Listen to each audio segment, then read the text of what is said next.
Oh boy, first NPC-based video. I love these little guys. They're so silly and quirked up even. Anyways, the topic is, this one in particular is this interesting little gal. Albeit not the most interesting NPC. However, I'd like to save them for later. Sparrow is an interesting NPC, and can only be found in the flesh by stealing a shop item. And I mean stealing. No terrorism, no vandalism, specifically taking an item from the shop without paying, but oddly not going into the shopkeep's backrooms.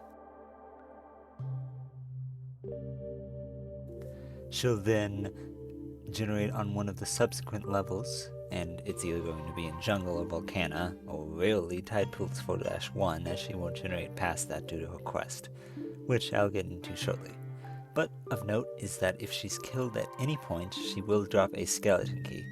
However, this isn't advisable unless you're strictly going for collecting the Tusk Idol, as if she's dead, you, unsurprisingly, can't finish the questline. Now about that questline, as I explained, you first start it by stealing a shop item, and then meeting her at your earliest convenience. She'll give you 3 ropes and instruct you to steal from Madame Tusk. If you can successfully get access to and take the Tusk Idol from Madame without getting their attention, you'll be able to continue. Otherwise, the quest is done there. Note that if you haven't met and or killed Sparrow, there will just be a note there instead. Afterwards, there will be a back layer found below the few climbable mushrooms in 6-1, where she'll tell you to meet her at Madame Tusk's place. Lastly, on 6-3, a bodyguard at the locked door near the bottom of the level will be found dead, and when entered, she'll offer to split the treasure. If you do, she'll give you 24 ropes and finish the quest. If you don't, well... And lastly, she also has some unique dialogue that will only appear under certain circumstances, which I'll show you now.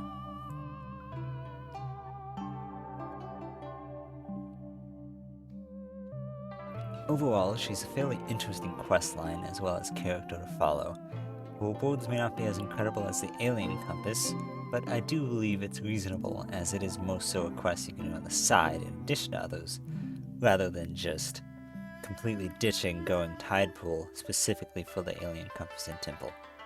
For example, if I'm able to trigger a quest and fulfill it, I'd also have gone Tide Pool so I can acquire the extra health and Kali Altar from Tusk anyways, in addition to some mostly free ropes and money. I feel as if she's often irrelevant to most though. I doubt many even know about her prize of 24 ropes at the end, which while not amazing, can be quite useful all things considered. And if nothing else, it's a fun thing to do every once in a while, and that's what Spelunky is all about at the end of the day anyways. Alright, first off, obligatory like, subscribe, etc. But more importantly, I'd just like to say that while I'm loving making these videos, I sometimes will struggle with what ideas to make guides on.